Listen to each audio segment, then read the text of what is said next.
মেয়ে থাকে স্পেনে, ছেলেও গেছে জাপানে।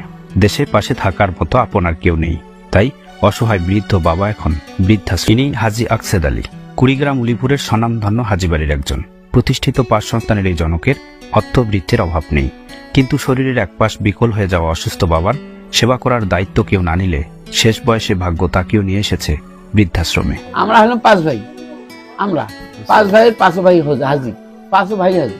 আপনি হজ করছেন? আমি খালি না, আমার 5 ভাই। বলছিলাম নীলফামারী কিশোরগঞ্জের নিরাপদ বৃদ্ধাশ্রমে থাকা অসহায় বৃদ্ধ বাবাদের কথা, যেখানে বর্তমানে রয়েছে 37 জন বৃদ্ধ বাবা মা। নিজের জন্মদেওয়া সন্তান, আত্মীয় প্রতিবেশী কেহই তাদের আপন করে না নিলেও আপন করে নিয়েছে ব্যক্তিগত উদ্যোগে করা নিরাপদ বৃদ্ধাশ্রমের প্রতিষ্ঠাতা পরিচালক মোহাম্মদ সাজিদুর রহমান সাজু। পরম মমতায় সবার সেবা করে, ভালোবাসে, নিজ হাতে সবার পায়খানা প্রস্রাব পরিষ্কার করে, গোসল করায়, খাওয়ায়, তাদের সাথে খেলা করে, আনন্দ করে। তিনি এই বৃদ্ধাশ্রম কিভাবে প্রতিষ্ঠা করলেন, কেন প্রতিষ্ঠা করলেন? যেখানে নিজের সন্তানেরা বাবা মায়ের দায়িত্ব নিল না, সেখানে তিনি একাই এতগুলো বাবা মায়ের দায়িত্ব কেন নিজের হাতে তুলে নিলেন? চলুন সেই গল্পই আজ শোনাবো আপনাদের।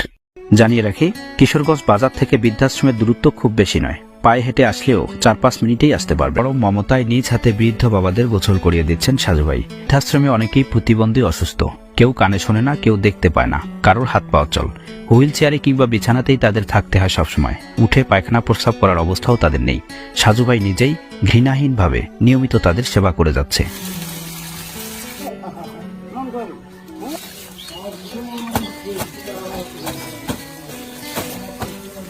সাধু ভাই যেভাবে করে, আজকাল কোনো সন্তান তার বাবা মার এরকম খেজমত করে না। নিরাপদ বৃদ্ধাশ্রমে মোটামুটি 11 জন বৃদ্ধ বাবা মা বিছনায় শুয়ে, বিছনায় পায়খানা প্রস্রাব সব করে এবং হুইল চেয়ারে তাদেরকে বের করা লাগে এবং হুইল চেয়ারে গোসল করা হইতে আরম্ভ করি।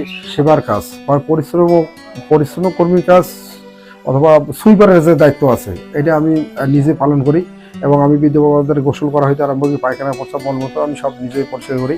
বাবারা কখনো কাঁদে না, কাঁদতে জানে না, কঠিন পরিস্থিতিতেও পরিবারকে আঁকলে রাখে, কিন্তু সেই পরিবারই যখন বাবাদের দূরে সরে দেয়, তখন বাবারাও কাঁদে। পরিস্থিতি তাদেরকেও কাঁদতে বাধ্য করে। বড় ছেলে ব্যবসা করতেছে, ব্যবসা, আর তার 16 জন গাজীপুর উন্মুক্ত বিশ্ববিদ্যালয় করতেছে, উন্মুক্ত। আর ছোটরা এই যে বিমান যাওয়া লাগছে, তারা সাজেন। আর যাই বড় জামাই, বড় মেয়ে তাই আছে দিনাজপুরে, আমার দিনাজপুরে তো আছেন। সন্তানদের সফলতায় বাবা মায়েরা সবসময় গর্ব করে, তাদের সুখের জন্য জীবনের সকল শখ আহ্লাদ বিসর্জন দেয়। তবুও সন্তানেরা বাবা মাকে অবহেলা, অনাদর করে দূরে সরে দিলেও বাবা মায়েরা সন্তানদের জন্য কখনোই অমঙ্গল কামনা করেন না। আমাদের 2 জন আছে, ওদের দোয়া করি তারা যেন সেখানে ভালোভাবে থাকে। রাস্তায় পড়ে থাকা অসহায় বৃদ্ধদের দেখে এবং ছেলে আমার মস্ত মানুষ, মস্ত অফিসার নচিকেতার এই গানের প্রতি অনুপ্রাণিত হয়ে কলেজে পড়ার সময় একটি বৃদ্ধাশ্রম প্রতিষ্ঠা করার পরিকল্পনা করেছিলেন সাজুভাই। 2018 সালের জুন মাসে একজন বৃদ্ধকে নিয়ে সেই পরিকল্পনার বাস্তবায়ন শুরু করেন। বর্তমানে তিনি সার কীটনাশকের ব্যবসা ও ঠিকাদারির পাশাপাশি সবার সহযোগিতায় বৃদ্ধাশ্রমটি পরিচালনা করে যাচ্ছেন। তো সব মিলে আলহামদুলিল্লাহ আমি শুরু করছি, ওপর আল্লাহর রহমতে কারো না কারোর মাধ্যমে এখানে সবকিছু অবস্থা হয় আলহামদুলিল্লাহ। এখন নিরাপদ বৃদ্ধাশ্রমে বৃদ্ধ বাবা মার সংখ্যা হলো, প্রথমে একটা লোক নিয়ে শুরু করা, যদিও 2018 সালের জুন মাসে একটা লোক নিয়ে শুরু করছি, সে চলমান আলহামদুলিল্লাহ। এতদিন পর্যন্ত এখন 37 জন বৃদ্ধ বাবা মা এই নিরাপদ বৃদ্ধাশ্রমের।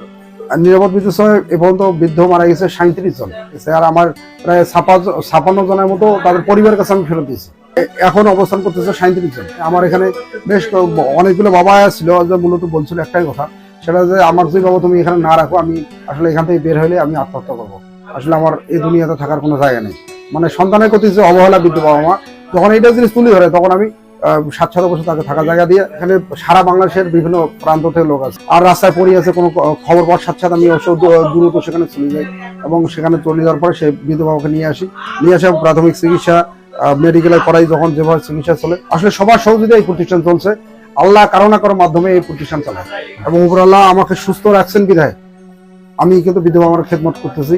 বিধবা বাবাদের পায়খানা প্রস্রাবের যে ধোয়া বা পরিশ্রম কর্মীর যে কাজটা বা সুইপারের যে কাজটা, এটা আমি নিজের হাতে আলহামদুলিল্লাহ করি। খেদমত বলে সেবার কাজটা আমি সম্পূর্ণ নিজের হাতে করি এবং থেরাপি দেওয়ার যে কাজ, থেরাপির জন্য একটা আপু আছে। তারপর হচ্ছে আসলে বৃদ্ধাশ্রমের যে আমার যে সহযোদ্ধা বা আমার একসাথে যে 2 জন মিলে কাজ করলে সুবিধা হয়, সেজন্য একটা ভাই রাখছি, আর একজন হচ্ছে পাকের কাজের দায়িত্ব। সাজু ভাইয়ের স্ত্রী সরকারি প্রাথমিক বিদ্যালয়ের একজন সহকারী শিক্ষিকা।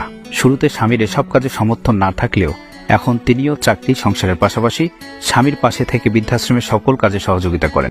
5টি সন্তান জন্ম দিয়ে হজ করে আসছেন, আজকে উনি অসহায়। আল্লাহ না করুক আমাদের ভাগ্যে এরকম না আসে। সবার সহযোগিতায় বৃদ্ধাশ্রমের সকল বাবা মা ভালো থাকুক। আর যেন কোনো বাবা মাকে বৃদ্ধাশ্রমে আসতে না হয়, অথবা সন্তানেরা তাদের ভুল বুঝতে পেরে বাবা মাকে নিজের ঘরে ফিরিয়ে নিয়ে যাক। বাবা মায়ের সাথে সন্তানের রক্তের সম্পর্ক তৈরি হোক। আমৃত্যু।